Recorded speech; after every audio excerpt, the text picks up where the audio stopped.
"This is an outrage!" Darth Ravage exclaimed. "Malgus was a traitor who tried to usurp the Emperor's throne. Now you expect us to grant his apprentice a seat on the Dark Council?" Darth Marr, senior-ranking member of the Dark Council, refused to respond in kind to Ravage's aggressive outburst. Instead, he carefully gauged the reactions of the 6 other members who had gathered in the meeting chamber deep inside the Emperor's citadel on Dromund Kaas. Unlike Ravage, they remained calm, though from their expressions it was clear they shared his reservations. "No one of us can make demands on the others," Marr assured them. "But I will remind you that Darth Karrid turned her back on Malgus when he turned his back on us. And Darth Hadra's untimely demise has left the sphere of technology vacant. All I'm asking is that you consider her as a candidate for the position." "She's a Falleen," Darth Mortis objected. Darth Rictus, the oldest member of the council, nodded to show he shared Mortis's opinion. Marr fought back the urge to rail against their bigotry.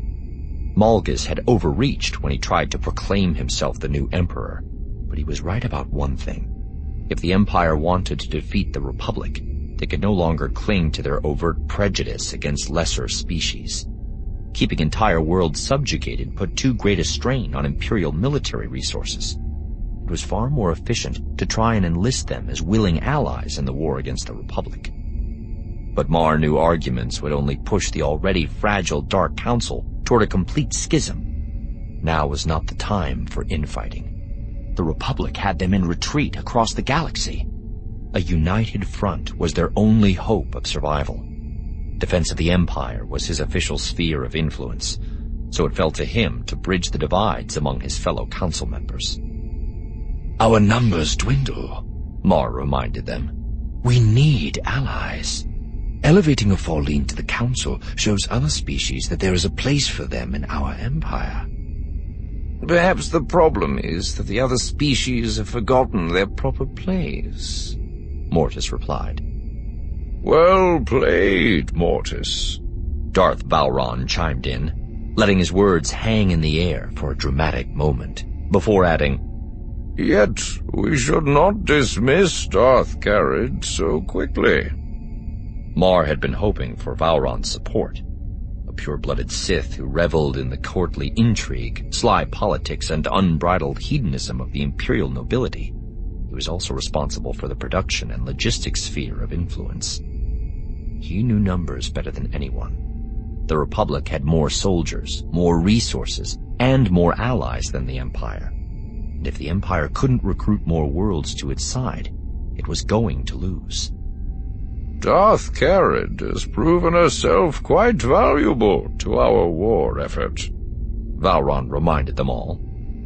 "Without her, our situation would be untenable rather than just precarious."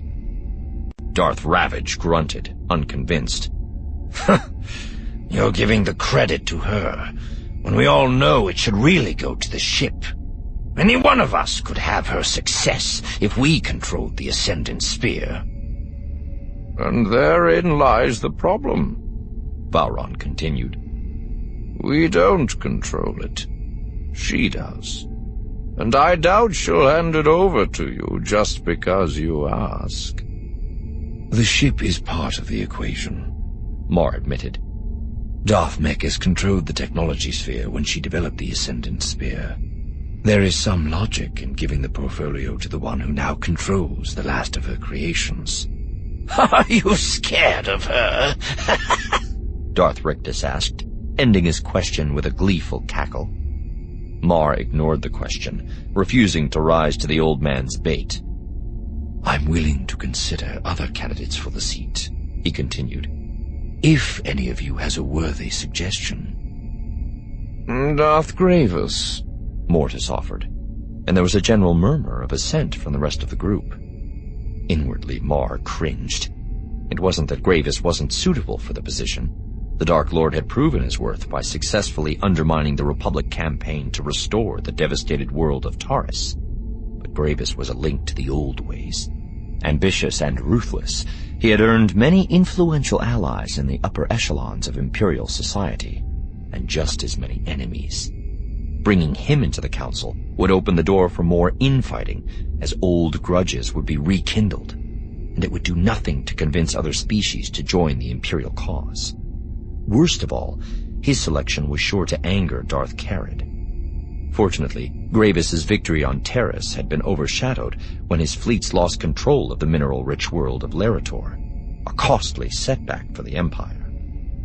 Gravis failed to keep the Republic at bay in the Mid-Rim, he reminded them. He has fallen back to Botha Weed to regroup, Mortis replied. Soon he will launch a counter-offensive and reclaim Lerator for the Empire. If he is successful, then I can see no reason to oppose him as a candidate, Marr grudgingly admitted. Then we are all in agreement, Mortis pushed. Once Lerator is back under Imperial control, Gravis should be given a seat on the Dark Council and control over the technology sphere. Marr spoke quickly before anyone else could interject. I said I wouldn't oppose Gravis as a candidate, he said, his voice firm. He should be considered, as should Karrid. We should take some time to think about both candidates before we make a final decision. Once again, we are all humbled by your wisdom, Darth Marr, Vowrawn said, his voice hovering on the line between sincerity and mockery. I propose we adjourn this meeting so we can all ponder this very important decision.